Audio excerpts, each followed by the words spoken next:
Good afternoon, and thank you for joining us for an MP webinar covering 2023 training, best practices, compliance, and reducing risk. I'm Katie Kreider, Marketing Specialist here at MP. For those of you joining us on a webinar for the first time, MP is a full-service human capital management company. We offer a complete suite of products and services to support organizations through the entire employee lifecycle, including recruiting, HR, payroll, benefits administration, time and attendance, and compliance assistance. We support our clients with cutting-edge technical solutions, as well as proactive, reliable service and a deep HR and payroll expertise. At MP, we are wired for HR and help our clients succeed by aligning their people strategy with their business goals. I'm excited to introduce your presenter for today's program, Sheri Heller. Sheri is a SHRM and HR-certified HR partner here at MP. She has over 20 years of experience in employee relations, training and development, strategic planning, and policy development. Sheri earned a Master's of Education in Instructional Design from UMass. She spent many years in retail management prior to getting into HR, which provides her with a unique balance, business focus to human resources. Just a few housekeeping issues before we get started here today. If you would like to submit a question during the program, please use the Q&A feature at the bottom of the screen. We will be sending out the recording of the webinar later today, along with the slides. So with all of that, I'm going to hand the mic off to Sheri. Thank you, Katie, and good afternoon, everybody. Thank you for joining us. Just a quick legal disclaimer. We will be talking a lot about employment laws in this presentation, but we are not attorneys, and nothing that we are sharing should be construed as legal advice. This is all from an HR perspective. And with that, let's talk about our presentation topics. So first, we'll talk a little bit about the legal risks and other costs associated with poorly trained managers or neglecting training your managers. Then we'll talk a little bit about why companies don't do training. We'll look at effective manager training and what should be included in that. We'll talk about the manager training ROI, return on investment, and then we'll leave a little time for a live Q&A at the end. So as Katie mentioned, if you have any questions as we go along, use the Q&A feature, and we'll try and get to those at the end. And with that, so Henry Ford said that the only thing worse than training your employees and having them leave is not training them and having them stay. And this is doubly true for managers and supervisors. So as I'm talking through this presentation, I'm going to keep using the term managers, but when I'm talking about managers, I'm also including things like supervisors, team leads, anybody that's in a supervisory capacity. So poorly trained managers present some serious legal risks, including issues such as inconsistently applying company policies. This is really, really common, where you'll have a manager in one department who sort of lets it slide when people are calling in late or calling out sick, and another manager who's more aggressive, holding people accountable to the company policies. That inconsistency can really come back and bite you. Another area is not taking steps to stop or prevent harassment. The way many of the harassment laws read is that employers are responsible for addressing this, any situations that they know about or should have known. They assume that your managers know what's happening and expect them to take action. If managers don't know what their role is in stopping or preventing harassment, you're putting yourselves at risk. Failing to document performance issues. This is something I come across, I swear, almost with every client I have ever worked with. Because a lot of times, or actually the first time a client calls me and says, hey, listen, we need to fire somebody, or we need to put them on a performance improvement plan. One of my first questions is, do you have documentation on these performance issues or attendance issues? So many times I get general answers and no specific dates, no specific write-ups. It can really lead to some serious legal jeopardy. Retaliating for protected action. Again, making sure that your managers are trained so they understand what kind of issues or what kind of adverse actions that they might take that might look like retaliation. And what I mean by that is, let's say an employee comes in and says, hey, I just got called for jury duty. And the manager of the department says, you know what, I can't give you that time off. We've got this project due, and there's just no way we can give you that time off. But the employee, because they got the notice to serve, they serve, and then the manager writes them up for calling out. That's a protected action. That's a protected activity, fulfilling your civic duty. So retaliating for protected action can be really, really difficult. Asking illegal questions during interviews, and we're going to talk a little bit more in depth about this. Anybody in your organization who does interviews should really be trained to make sure that they are not asking things that are either inappropriate or illegal. And then also not responding to leave or accommodation requests. An employee doesn't specifically have to say, I need FMLA, or I need an accommodation under the ADA for a manager to realize that this is what they're asking for. Somebody just needs to say, you know what, I'm scheduled for surgery. I'm going to be out a couple of days next month. That should immediately prompt a manager to say, you know what, let's check with HR, because that might be a FMLA covered leave. Excuse me. Same thing with accommodation requests. Somebody might say, you know, something, I'm having trouble focusing because of my ADHD, and that's why I'm having some performance issues. That should be a sign to a manager to say, oh, you know what, I better partner with HR to make sure I know how to handle this situation. So these are just a few of the things that can come about by not training your managers. And these legal risks come with some pretty significant legal costs. Here's just a few examples of some recent lawsuits that were brought by the Equal Employment Opportunity Commission, or the EEOC. First up is Greektown Casino in Detroit. They had to pay $140,000 in a settlement under the ADA, excuse me, where the employee had requested an additional 4 weeks of extended leave following a stress and anxiety related collapse on the job. Greektown denied the request and subsequently fired the employee after his leave under the FMLA was exhausted. The thing is that under the ADA, an accommodation might be to offer some extended leave. So that's, again, something a manager really needs to know. Then we have aviation port services. Theirs was a whopping $521,000 to resolve a religious discrimination and retaliation lawsuit. This one was really interesting. At APS, excuse me, they fired 6 Muslim female employees from their Boston office after they refused to allow them to continue to wear long skirts at work. So throughout their employment there, the women all worked as passenger service agents and wore long skirts, which was in accordance with their religious beliefs. But in 2016, the company told these women that they would no longer be allowed to wear long skirts while working. So instead, the company said that the women would have to start wearing either company-provided pants or knee-length skirts, or their employment would be terminated. After requesting a religious accommodation and objecting to the mandate, all the women were fired for failing to comply with this uniform policy. Again, this is something where a manager really needed to partner with HR to make sure that we weren't violating any religious protections. Then we've got the American Piping Inspection Company, API, in Oklahoma. They do testing and piping inspection services. They pay $250,000 to resolve a discrimination and retaliation suit. So according to the lawsuit, a Black radiographer, I hope I said that right, hired to work out of the company's Midland, Texas office, was subjected to racist remarks by his supervisor, and this began on his first day of employment and continued throughout his employment there. The supervisor, who was white, used the N-word to refer to the radiographer and other minority employees. He also made highly offensive racist jokes in the presence of the radiographer and other employees. Despite the radiographer complaining to API's vice president, the company took no corrective action. Instead, the radiographer was subjected to harsher discipline and eventually fired. So again, the retaliation comes in where for complaining about workplace harassment or discrimination, and then there was a subsequent retaliatory action in their firing.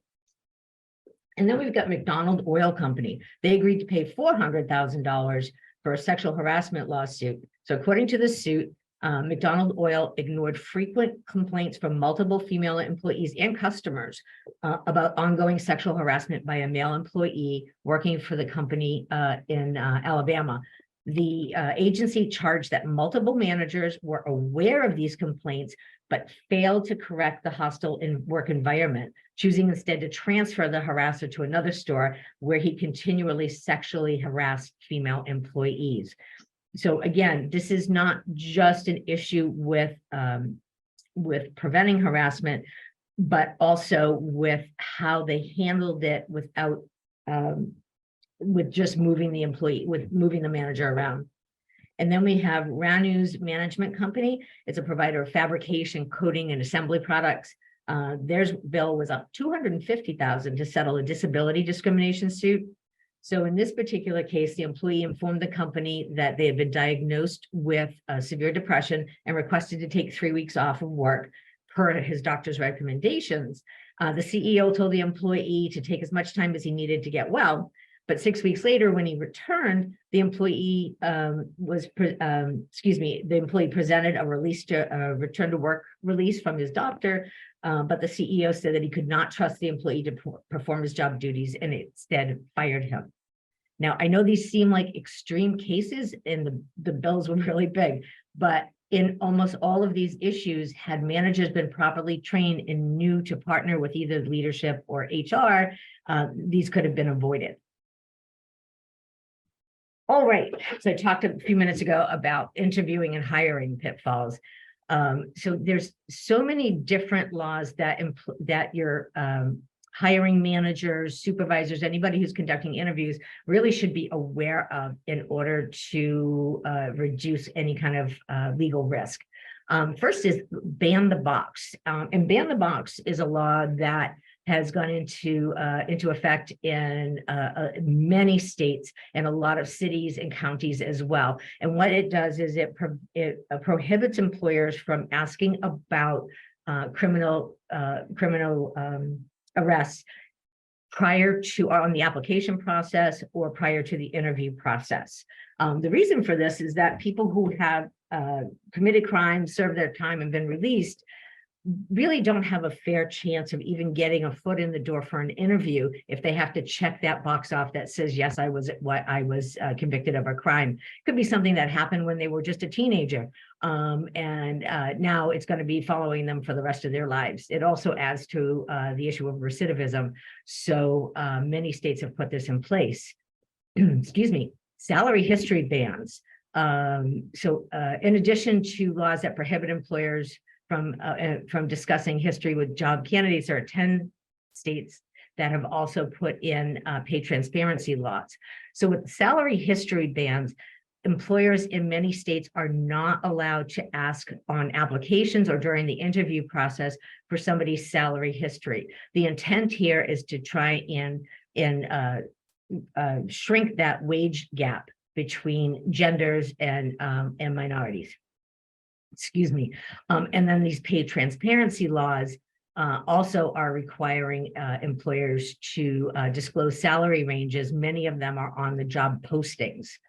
Excuse me. ADA accommodations. This is a big one because, like I said earlier, an employee doesn't have to say, I need an accommodation for you as the employer to be on notice. There are so many different ways an employer, or especially a manager, because they're in the front lines, there's so many ways for them to become aware that somebody might need an ADA accommodation. So it's so important for them to understand what that means and then who they should be directing that to. In drug testing and legal marijuana. So where I think more than 2/3 of the states now have legalized medical marijuana, and many have recreational marijuana legalized as well. And then a lot of employers still do drug testing. Some of you might be required to under federal law, excuse me. But there are a number of states, Connecticut, Montana, Nevada, New Jersey, New York, and Rhode Island, that have enacted statutes that limit employers' ability to refuse to hire or take adverse action against a worker for their off-duty recreational use of marijuana. In addition to that, there's about 20 states that prohibit employers from discriminating against medical marijuana cardholders, or from firing employees for testing positive for marijuana due to off-duty use. So again, it is really important that your managers are aware of these laws, and that just because somebody comes in and they maybe they smell of marijuana, unless you can determine that they are actively impaired on the job, taking any kind of legal action, or I'm sorry, employment action could definitely put you in legal jeopardy. Then we have the discrimination laws. Every state and at the federal level, there are protections for gender, race, religion, among many other things. It is so important to make sure that your managers are aware, and making sure, again, that they're applying workplace rules consistently, because it can appear to be discriminatory when they're not. And then there are pregnancy protections. They vary by state. There are some at the federal level, some at the state level, and it protects a woman from being discriminated against in the hiring process due to pregnancy or any pregnancy-related issues. So that's just a sampling of the kind of pitfalls we could fall into with interviewing and hiring. There are a lot of other costs beyond those legal risks, and the true cost of poorly trained managers to the company's bottom line can really be extensive. These costs include things like high employee turnover, loss of productivity, low employee engagement, increased absenteeism, unsafe work environments, negative image of company culture on social media. I know personally, when I get a new client, one of the first things I do is I look at them on LinkedIn and Glassdoor. I want to see those reviews by current and former employees. That really kind of gives me an idea of where I might be able to help the client. But guess what? That's also where your prospective employees are looking. This can really cost a company and make it very challenging to hire. And then there's also lost business or dissatisfied customers because managers are not properly trained, and that subsequently their employees are not providing the level of service that's expected. All right, so this was an interesting survey that the Society for Human Resource Management did, which really affirms the workplace adage that employees leave managers, not companies. The survey of U.S. workers examined their perspective on how equipped their supervisors were to manage people, the most important skills managers should develop, and how a better manager could improve their own performance as an individual contributor. So there were some key findings here. First off, there were 84% of the American workers say poorly trained people managers create a lot of unnecessary work and stress. 57% of the workers say that managers in their workplace could benefit from training on how to be a better people manager. And half of their own performance, half feel that their own performance would improve if their direct supervisor received additional training in people management.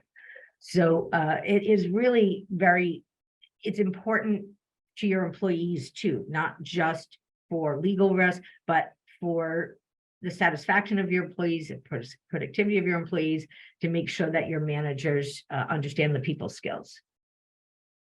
So the top five skills that this survey said managers need to improve on, was communicating effectively, developing and training, time management and delegating, cultivating positive and inclusive culture, and managing performance, which are some of just the basic skills that any people manager should have. So why don't companies give managers more training? Okay, so think about this. Would you ever hire a plumber with no training? How about a doctor who hadn't been to medical school? I think we can all agree that most skilled jobs require some amount of formal training. Yet for one of the jobs that is most important to a company's success, we frequently throw people in with no training at all, and that's managing. So many people get promoted into management jobs because they were good at something else. They were a great engineer or a strong salesperson, and so they're asked to manage engineers or a sales team. Problem is that the skills that it takes to manage people well are often a completely different skill set from whatever work the person was previously doing. It's sort of a lot like giving somebody keys to the car before you teach them how to drive. So it can definitely be hazardous. Okay, so here are some of the reasons that I hear frequently from my clients why they don't spend that time in training. So oftentimes we're just too busy to do training. They just can't seem to fit it into their schedule. It costs too much or it isn't in the budget. Management training doesn't work. Maybe they've tried it before and they didn't see any results. So instead of maybe thinking, hey, maybe that wasn't the right training, they think that training just doesn't work. A lot of times, smaller businesses in particular think that training is only for larger companies. You know, we're just a small company with 15 employees and we're all family here. We really don't need to be trained on how to manage people. Managers wouldn't be interested. And I have to say that anytime I've been going in and doing trainings for my clients, for their managers, the feedback I get from managers is always so positive because they feel like they're being invested in. It's important, but not a top priority for some of these companies. I mean, especially smaller businesses, but just any size business, there's so much on people's plates right now. Training just seems to always fall to the bottom of the priority list. And they're afraid managers will use the training to get a better job. But that kind of thinking, again, says that you're not going to be investing in your managers, which also will make them look for a better job. All right, so we've talked about the legal risks, potential costs, and the impact poorly trained managers can have on your business, along with some of the reasons why companies don't invest in training managers. So let's switch gears and talk about what effective management training looks like and the impact it can have on the workplace to your bottom line. Okay, so effective management training should supplement technical knowledge, but it should also build an HR base of knowledge to mitigate legal risks, develop soft skills that are critical to a manager's success, and it can really build a sense of community among managers. Even having periodic meetings for managers across the company can also be a great tool. So by carving out time for employees with similar roles and challenges to share their concerns and strategies, the company not only provides managers with a valuable sounding board, but also a chance to build community and find support. And with all of the tools that we now have to be able to meet via Teams, Zoom, or any other application, we really have a unique opportunity to be able to bring people together in order for them to learn from one another. Manager training isn't just for new managers. So just because a manager has been on the job for a while doesn't mean they won't benefit from some extra training. While existing managers won't need to be trained from the ground up, regular check-ins and periodic upskilling will really keep them engaged and at the top of their game. Again, this is an investment in them, and they will take it that way. Like new managers, existing managers will likely find value in connecting with others in similar roles, and this can be through regular manager meetings, a dedicated Slack channel, or even a periodic lunch outing. These relationships will help prevent the isolation that can lead to burnout, especially with managers. Because if they are managing a group and don't get to work with their other managers on a day in, day out basis, that gets very isolating. All right, so part of building that HR base of knowledge needs to start with harassment training.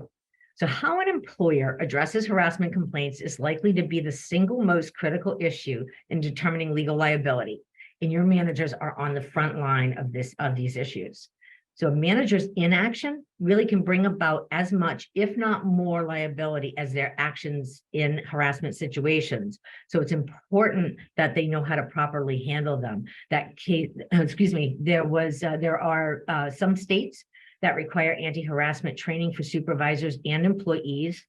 Currently, California, Connecticut, Delaware, Illinois, Maine, and New York have statutes requiring sexual harassment training, as do Chicago and New York City.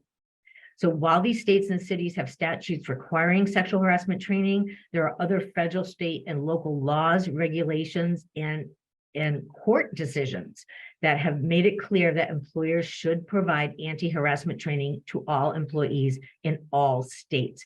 So in some of these states, California and New York, for example, the training has to be a specified amount of time, and it needs to be interactive. There are certain requirements of what it needs to contain. Some of them have to be done on an annual basis. Some of them have to be done every 2 years. So it's important to be aware of those, again, both in the states and the cities that require them. But there's one of the best defenses for an employer when they're facing sexual harassment claims is how they've prepared. When I'm working with my clients and we're talking about how to prevent or protect themselves against harassment claims, there are 3 key pieces. One is to make sure you have a solid non-harassment policy. Secondly, is to make sure you're distributing that policy on an annual basis, not just at hire in your handbook, because you need to keep reminding people of what that policy is. And third, doing the training. It's so important for people to be aware of what to do when situations occur. So even though only a handful of states and cities mandate training for supervisors and employees, some state courts have interpreted their state anti-harassment laws to make harassment training essential. So for example, in New Jersey, there was a case called Gaines versus Bellino, and the Supreme Court held that in determining whether an employer is liable for coworker harassment, the court would examine factors such as whether the employer had provided anti-harassment training. So even though in New Jersey, it is not a state requirement to do that training, in this particular case, they looked at that as in determining whether the company did training or not, in determining their legal liability. So in states without required harassment training, the best advice is employers should conduct regular trainings for employees employees and supervisors in order to give themselves an affirmative defense in harassment claims. All right, excuse me. In addition to harassment training, managers really need that HR base of knowledge in local, state, and federal employment laws that they might bump into in order for the company to reduce legal risks. So some of these include things like job protected leaves. There are so many leaves of absence and not just at the federal or state level, but a lot of cities as well. So it's really important, cities and counties, I should say. So it's really important to know what those job protections are so that managers are not taking any particular action that could violate that. Let me give you a good example is paid family medical leave here in Massachusetts. Part of the statute is that any employment action taken within 6 months of an employee returning from an approved PFML leave will be presumptively retaliatory, meaning you have to prove that it wasn't retaliatory in order for you to protect yourself. But the better way to do that is to make sure that your managers are aware that this is part of the job protections that this law provides. Then there are ADA accommodations. We've already talked a little bit about this. Again, employees really need to be aware of where those might come into play and how they're put on notice, like what kind of things would happen or an employee would say that gives them the indication that they might be crossing into ADA territory. There are religious accommodations that all employers are required to adhere to at the federal level, as well as the pregnancy protections we talked about, discrimination, harassment, and retaliation claims. Excuse me, we've already talked a little bit about the interviewing and hiring and some of that HR knowledge that managers should have. And then progressive discipline. So important for managers to be trained on how to handle disciplinary issues, whether they're performance-based or behavioral-based, whether it's attendance issues, to make sure, again, that we're reducing that legal risk. In this day and age, you can dot every I, cross every T, do everything exactly right, and still have an employee file a claim against you, either in court or with the EEOC. But your best defense is to make sure that you are handling all of these things consistently in order to protect yourself legally. All right, so got the legal stuff out of the way, and then we've also talked we talked at the beginning about making sure that management training included technical skills, which really are invaluable, but an HR base of knowledge that can reduce risk. But soft skills in the workplace are more important to a manager's ultimate success in today's complex and rapidly changing workplace. Effective manager training programs, whether they are delivered by the company or it's an external training, can really help build these abilities through targeted learning opportunities as well as one-on-one guidance. The most critical soft skills for managers include things like people management. They might know how to be a good project manager, but maybe not a good people manager. Communication skills, conflict management, decision-making, goal setting, delegation, empowerment, empathy, and flexibility are all soft skills that managers really should possess in order to be effective in their roles. Excuse me, just needed a little water break. Okay, so manager training ROI, that return on investment. So training can really turn your managers into your best asset for creating a positive workplace culture, and one that not only keeps your best people, but really draws in that next generation of top performers. Employees' new demand to work from home is really not the only element driving that great resignation that we keep hearing so much about. Alongside shifting values and pandemic burnout, poor managers are really driving away some of your best people. So the return on investment for effective and ongoing management training, is realized in things like decreased turnover, increased employee satisfaction, improved productivity, safer workplaces, reduced absenteeism, mitigating legal risks, and improving the image of the company culture on social media. These are just some of the returns. Honestly, we can do an entire training on just how to calculate that ROI, that return on investment, when you're implementing training programs. It's so important to make sure that you are not just doing the training to check a box off. It's so important for you to make sure that not only are you doing the training, but then you're making sure that it sticks, that it's something that your managers are using and that they have the opportunity to practice and get good at. All right, important. Training is an investment. It's not an expense. It's so, again, very important to not look at it as just another expense on the bottom line, but what you get back. And I know many of you, especially those of you who are in-house HR people, trying to get approved the budgets to do some of these trainings can be really challenging. And a lot of times it's hard to make it a quantitative argument with your leadership teams, but it really can, if you take a look at some of the trainings you're implementing and then attach some goals to that, like looking at turnover in particular departments, or looking at employee engagement and really putting some numbers to that, you may be able to push the needle in that direction.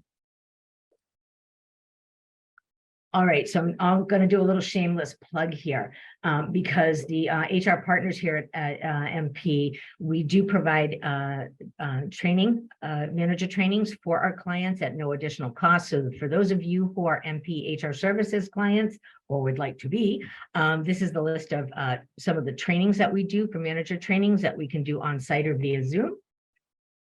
And for those of you who are multi-state, we also have a product called MP Learn and Grow, which can cover a lot of those required sexual harassment trainings that are so specific by state. And it's a great opportunity to do that, especially if you have a large, not a large, but a remote workforce where you can't really do those trainings in-house. This is a great way to do that. So let's see if we've got any questions that come in. All right, quick question. It says, under FMLA, if extended leave for stress approved, must it be paid? It's a good question. No, it does not have to be paid. But under the ADA, there was this came out a few years ago. There was sort of an update to some of the ADA guidance. And when an employee goes out on FMLA, they've been out for, let's say, 12 weeks, and maybe they've had surgery or they've gone through cancer treatment or whatever the reason. Or maybe it's a woman who's gone out because she's had a baby, but maybe she's experiencing maybe some additional postpartum depression or whatever the case. FMLA ends, that doesn't mean that employee comes in or they get fired. The ADA says that an extended leave may be considered an accommodation. So it's really important for that. Another question just came in. Is your manager training or any portions of it available in Spanish? No, I'm sorry. They are not, but we can help facilitate that. All right. My goodness, questions are coming in. Please give examples of the progressive discipline process. So it's so important. We have a really good training on performance management, and it's really important for your managers to understand that they need to always be documenting. So let's say, for example, you've got somebody who comes in late frequently and the manager has a conversation with them. The manager needs to make a note. It doesn't have to be a formal write-up. It just needs to be a note somewhere that they spoke to so-and-so on this date, just to let them know that they're concerned about their attendance issues. And then from there, I'm not a big fan of having a very set progressive discipline policy, because I think that can really tie a manager's hands or an employer's hands behind their back, because you want to evaluate each situation based on its own merits. So to say that every situation is going to be handled first with a verbal warning, then with a written warning, then a final warning, then termination. And then there might be a situation that warrants immediate termination. Maybe you have a sexual harassment claim and it is very evident that it was somebody who physically touched somebody inappropriately, which is an issue that will immediately cross the line into illegal harassment. You want to handle that based on its merits, not doing progressive discipline. So I will tell you that I had a recent situation with a client who they had performance issues with an employee. The manager told HR that the employee needed to be terminated. Unfortunately, there really wasn't a lot of documentation. So the employee was terminated and then sent a communication to the leadership to say, hey, none of those things were true. You shouldn't have fired me. And now I'm going to file a claim against you. So if we had proper documentation, what happens is that, let me tell you, first off, they would be hard pressed to find a lawyer who would even help them with that case. If a lawyer sees all this documentation and warnings that have been given and opportunities that have been given to improve performance, and they have something to take a look at, and they say, you know what, this isn't going to fly. They won't even take the case, or if they do take the case, it may not stick because you've done your due diligence. So it is just really important for managers to just really take note in some way, shape, or form. Again, so for our clients, for example, and the client that I just worked with recently who had this issue, I said, you know what, we can give your managers access to a spot in our payroll platform, ISO, where they can have a place where they can put records of any kind of employee conversations they've had with employees. And the nice part of that, if you use your HRIS platform, is that multiple people can have access to that information. So it's easier for your HR departments to handle these things. All right. Should letters of termination come from the manager or HR or company? Okay, I think that's it depends question. The case the client I was just referencing, personally, I really think that discipline needs to come from managers and not HR, because the managers are frontline. The HR person doesn't have that firsthand knowledge. And that's what happened in this particular case, is that because she didn't have firsthand knowledge, when the employee said, no, that's not true, or there's no record of that, she didn't have anything to fall back on because she didn't have that firsthand knowledge. But when it comes to the termination letter, some of it has to do with what state you are in, because some states have requirements to provide certain communications, letters, or notices at termination.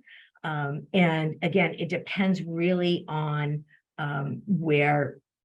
who's doing the terminating and what state you're in. So I can't give you a really direct answer to that one, because it's one of those, it depends, which is probably one of our more famous HR answers. It sort of depends. What's your advice in circumstances where an allegation of harassment is made, but then denied entirely? Boy, going through that right now with a client, and it's getting muddier and muddier by the second. Yeah, this can really be challenging. And I'll tell you, I learned my lesson as a district manager years ago, and when I worked in retail, that the employee said to me, "Now, I don't want you to do anything about it, though." And then I learned, fortunately, from our HR department that because we knew about it, we now have to take action. And you get into some of those situations where it's a he said, she said, you don't have any proof, but at minimum, you should be doing an investigation. You need to speak to the parties involved and then anybody who might have been witness or aware of the situation. And then you need to make your determination based on that. There are definitely times where you can't make a determination. You can't say it did or did not happen, but then you may need to take some extra steps. So it really, again, it's really going to depend on the circumstances. Okay, we could probably do this all day long, but that's all we've got to cover today. So what I'm going to do is throw it back to Katie. As she mentioned, we are going to be sending out the slide deck and a link to the recording. And I thank you very much for spending the afternoon with us. Awesome. Thank you so much, Sheri. To learn more about MP's full service solutions for training and more, I would encourage you to check out our MP website, and you can visit our website for more information on the training and our upcoming events and available resources. Be sure to join us next week on our upcoming webinar, Recruiting 2023 Trends and Innovative Solutions. Visit our website to register and to see the full calendar of upcoming events and available resources. We will be sending out the recording of today's webinar along with the presentation slides this afternoon. Have a terrific day.